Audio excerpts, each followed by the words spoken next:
Welcome to Real Rockford Files, our tales of the paranormal, supernatural, and the flat-out unbelievable. Today I'll be sharing ghost stories from Indiana. Let's get into it. Story 1. In 1985, I was 17 and dating a girl in Valparaiso, Indiana.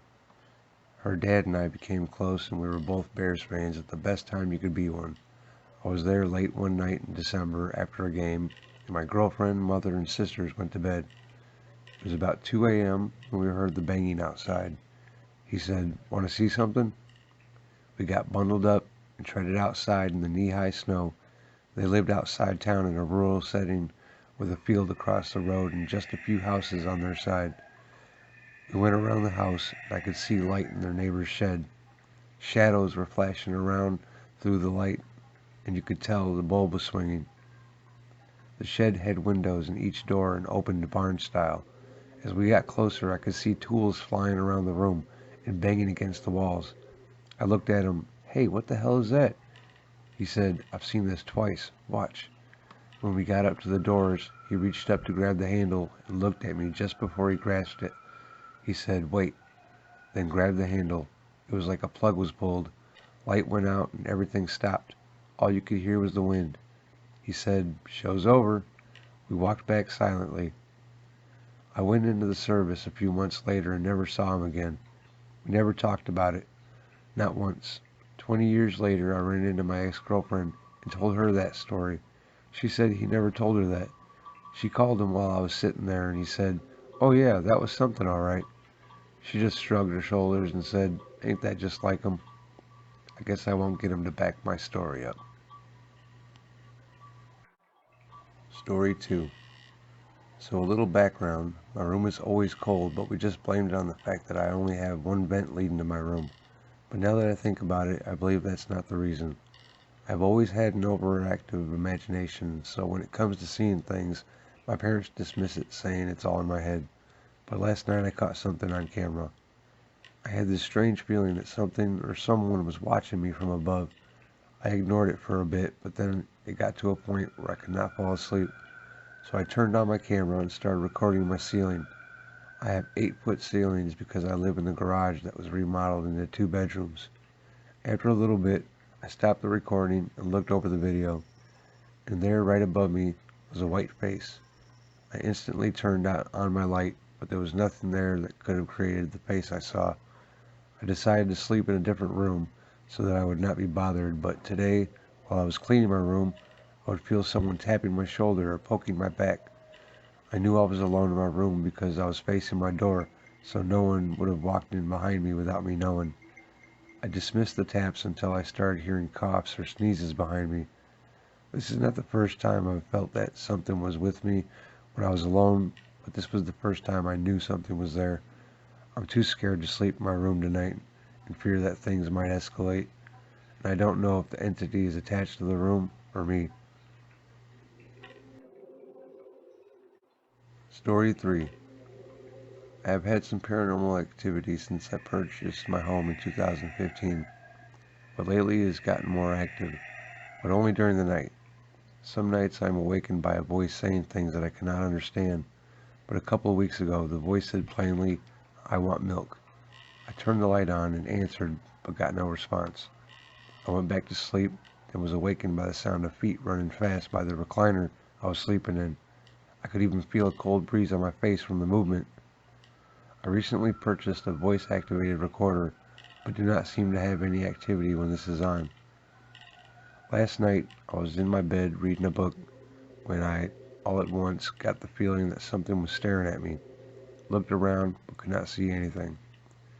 Read a few more minutes, put the book down on the bed, put my glasses on top of the book, turned off the light, and within seconds, heard and felt something punch the book. I turned the light back on, and my glasses were laying on the floor. Over the years, I've experienced a lot of cabinet and closet doors opening and closing, and other noises during the night. I so far have not actually felt fear, and believe that whatever it is just being mischievous and poses no real danger, but I could be wrong. This is not my first experience with a house with paranormal activity. I sold that property and got rid of it, and later the people that purchased it asked me if we had any kind of activity while we lived there, and I told him that I have, but was not sure. I sure would like to know how to get rid of what I'm experiencing here now, though. Story 4. Today, February 8, 2020, at approximately 1:45 p.m., my husband and I were heading to the cemetery to visit my younger sister who passed away at age 38. Today made 2 years and we were meeting my family to visit her. Weird things have been happening, like my husband's toothbrush being thrown twice in the shower. Weird, I know, but today on our way to the radio station kept changing on us as we were driving. We have a newer vehicle, so no issues with it. It has never happened before. I've been really depressed the last few weeks, knowing this terrible anniversary was coming up. I was anxious, afraid to go. It makes it too real to see her headstone. I wonder if it's her. I find dimes and pennies, see shadows. Hubby's toothbrush gets thrown in the shower. I think about her daily. I miss her so much. So much was left unsaid when she passed. I'm not sure if this is real, meaning I'm kind of freaked out, and so is my husband. I want to see her so bad. I want to talk to her. Sometimes I feel someone rubbing my side when I'm in bed, when I'm sad. I know it isn't my husband. He sleeps in a separate room because of his CPAP machine. Is she visiting me? Or could it be my own energy doing this? I wish I could communicate with her. I wish I knew who this is. If she's trying to get my attention, if it's her or another family member. I know this stuff seems small, but this is new to us. My husband's brother also passed recently. His was due to his wife's neglects. It could have been prevented. We tried getting guardianship of him, but lost. He was 57. My sister passed from cancer. She was 38 with a 5-year-old and an 8-month-old. Thanks for letting me share my small story. Story 5. I have multiple ghosts in my home. They have been with me my entire life. I'm used to them. Just recently, I thought there was a new ghost in my family's home, but soon I figured out it was a poltergeist. Me and my sister like naming our ghosts so we can tell which ghost is currently with us. Before you say something about how you can't see ghosts, so how do you know which ghost or ghost is with you? Certain ghosts normally just hang out in a certain room. I named the poltergeist Timmy. He's only ever in the kitchen. Timmy acts like a 6-year-old little boy. I say this because he likes opening and closing the cabinets. Whenever we are about to go on vacation or a trip, Timmy throws a tantrum. Timmy never hurts anyone, so we are comfortable being in the same room as him. Whenever Timmy first showed up, I personally didn't know what to think. I just thought it was another ghost or one of our already present ghosts that decided to hang out in the kitchen. Timmy has only been here for about 2 months and hasn't caused that much trouble, except for not letting anyone sleep. He's very active at night. For people that say I need to get rid of the ghosts, trust me, I tried, but it didn't work. The ghosts that are currently in my home are the only ones I let in because they don't cause trouble. Story 6. I joined the Army fresh out of high school, and since then lived in dozens of places, and this has happened only one place. Huntertown, Indiana. I was living in a 2-story townhouse, lived alone. Well, at night, from time to time, I could feel something petting me, more like stroking my back, my neck, down my back. Always my neck and down my back. And whatever was touching me so hard I would wake up. I thought it was a serial killer that broke in and was petting me so it could savor the moment before they made their killing. I would wake up, would open my eyes, but would lay very still to see if I could still feel it, and I knew I wasn't dreaming. I would flip over real fast and there was nothing there. This happened several times. The touch was cold and made my body tingle wherever it touched me. I eventually spoke to my mom and stepdad about things, and my friends, and they all thought I was dreaming, but I knew I wasn't. Well, one night it happened again, and this time as soon as I woke up I flipped over and there was a man standing there next to my bed. He was there, just standing there. I couldn't make out his features, but his frame in the moonlight was unmistakable. So I let out this spine-chilling scream that woke the neighbors. I jumped out of bed and started swinging on this guy with both hands and everything I had, screaming at him. But the thing was, My hands just went through them. After several swings, I stopped and just looked. The guy did the same thing the whole time. He just slowly slipped towards the wall. Once he reached it, he just faded into the wall and the floor. He was made of what appeared to be smoke, ash, and light. The whole time, he just moved through my punches and just kept moving until I stopped. Slowly, without concern. After that, I slept on the couch, or I had company come over more often, but I don't remember it touching me ever again. This is a 100% true story. I don't want anything for it, I just want to tell it. Story 7. Growing up in my aunt's house was absolute torture. We had to move out of my grandma's house and into her house because it was closer to a better school for me and my brother. It was my 10th birthday when the activity started. I was having a sleepover with my friend, and it was around 4 in the morning. She looked up and turned pale white. I asked her what was wrong, and she pointed at the wall. I looked up and saw, as clear as day, a shadow person. It was completely black. When I looked up at it, it just turned around and walked away. I ran down the hall and woke up my dad and told him what happened, but he just laughed it off, saying we were tired, which I believed for a while. Then I started thinking, if we were both tired, would we have seen the same thing? I didn't know if that was it at the time, but not even a month later I got my answer. It was real.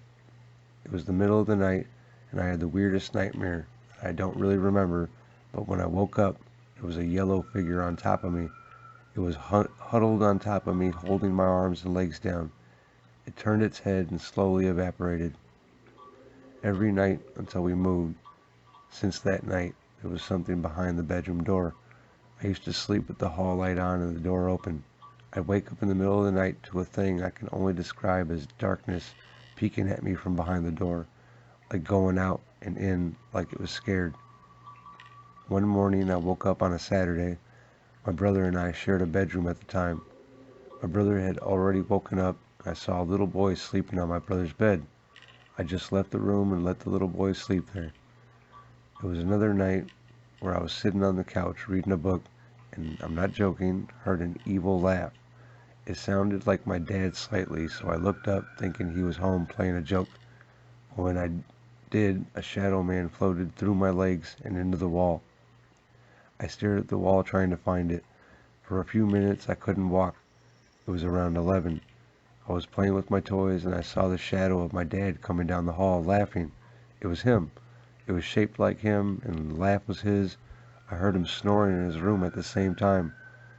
One day, me and my brother were going to scare my mom when she came home from work with Nerf guns, and I saw the shadow walk down the hall behind him. To this day, when I visit my aunt's house, I won't go into the hall after dark. Story 8. I have just moved into Logansport, Indiana. This is the place where my mother and grandfather both grew up. We also moved into the house that they both grew up in, which it has, of course, been fixed up. I have had many other sightings, but this is the most recent one and the most terrifying. I am 16, so of course I like to be out at night, even just in my backyard. I have recently noticed a figure standing outside of the fence surrounding our yard. My first thought was a person trying to scare me, so I ran into the house and told my mother while grabbing a baseball bat just in case. We both ran out and no one was there. We then went back inside and called the police just in case. The next time I saw it was about 2 weeks after that encounter. I was in my room trying to sleep when I turned and saw the cloaked figure standing in the corner. Only this time the eyes were a deep red, almost like the shade of blood but glowing lightly. I couldn't move once I saw the eyes. I couldn't scream or do anything. Then there was a low whisper that I couldn't make out, and when I asked what it wanted, it responded with, "May God have mercy on your soul." It was so loud I couldn't bear it and started screaming. No one else heard it but me. That morning, I noticed scratches on my stomach in the form of 3 lines. I am still terrified to this day and haven't seen it again. This is now 3 weeks after the incident, but I have noticed my mood has never been the same. I constantly feel as if I'm being followed. I've been seeing others more recently. When I see someone and I tell my mother about it, She tells me she doesn't know what I'm talking about. I hear the voices of many in my head. I simply cannot escape, for I do not believe in priests.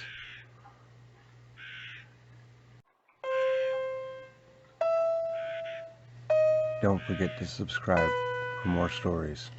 Hope you enjoyed.